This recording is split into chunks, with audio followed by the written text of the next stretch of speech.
Sat on the start line, you're that focused on the job ahead of you and the fact that you're going to be going straight from 0 to 150 plus mile an hour instantly.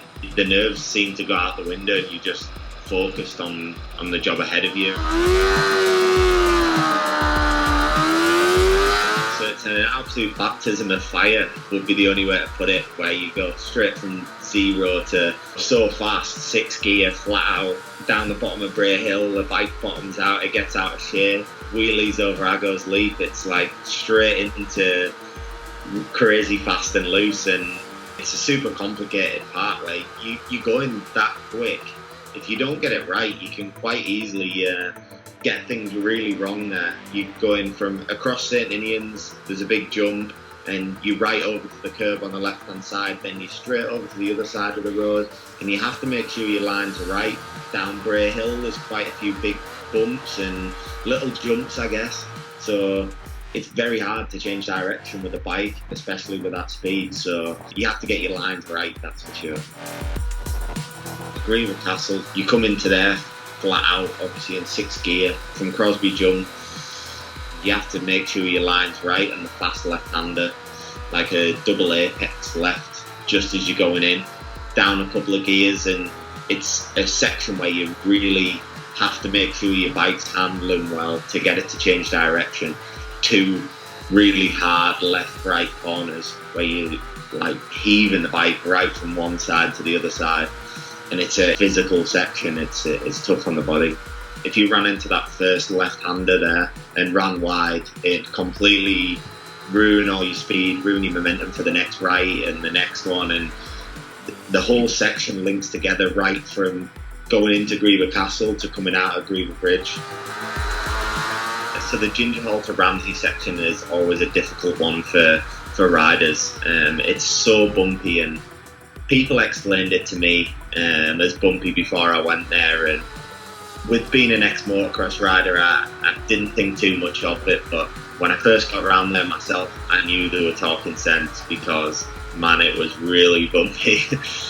Basically, right through that section, over Kerramore, you have to short shift through your gears, whether you're on the 600 or the 1000 machinery, to keep that front wheel light, otherwise you get into a big tank slapper. You just basically have to keep the weight back. It's like you're almost riding a motocross bike. It's so rough, there's no explaining through that section, and trying to flow as much as you can, short shift the gears, your lean angle can't be anywhere near what it should be with corners of that speed. Some of them sections through there, you're 6 gear, complete flat in 6 gear, you know, nearly 200 mile an hour on a super bike, and that's an absolute insane thought, thinking it's nearly as bumpy as a motocross track and you're doing almost 200 miles per hour. It's, you know, that's crazy. One of my favourite sections, definitely on the whole TT course, the mountain section, and in particular 32nd to 33rd milestone. 3 awesome corners in that part. There's 3 parts of the corner. You're running deep and miss the first one, hit the second 2, and you can carry so much speed through there. It's such a fast corner, and you can make up a lot of time there as well. Here I'm trying to tag on the back of Hickey as he's just came past me, and I'm trying to learn a few things and follow him down then through windy corner, a big bump on the way in, you have to be wary of. Thrower into windy corner, knee on the deck.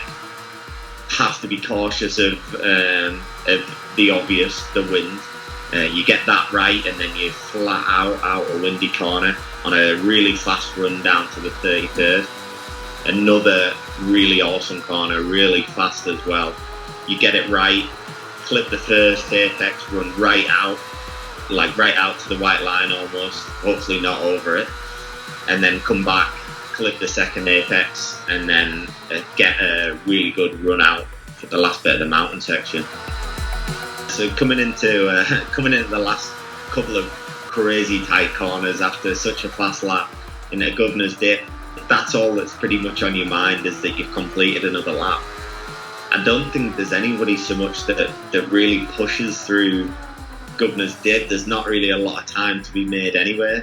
At that point, you're thinking, don't make a mistake here, because I've completed a full lap and I don't want to mess the lap up for these niggly little corners. And then you come out onto Glencrutchew Road and you're either flying through for another lap. It's just a crazy feeling. For one, I've completed a lap, but for another reason, to be going flat out and get to do another lap around this awesome circuit.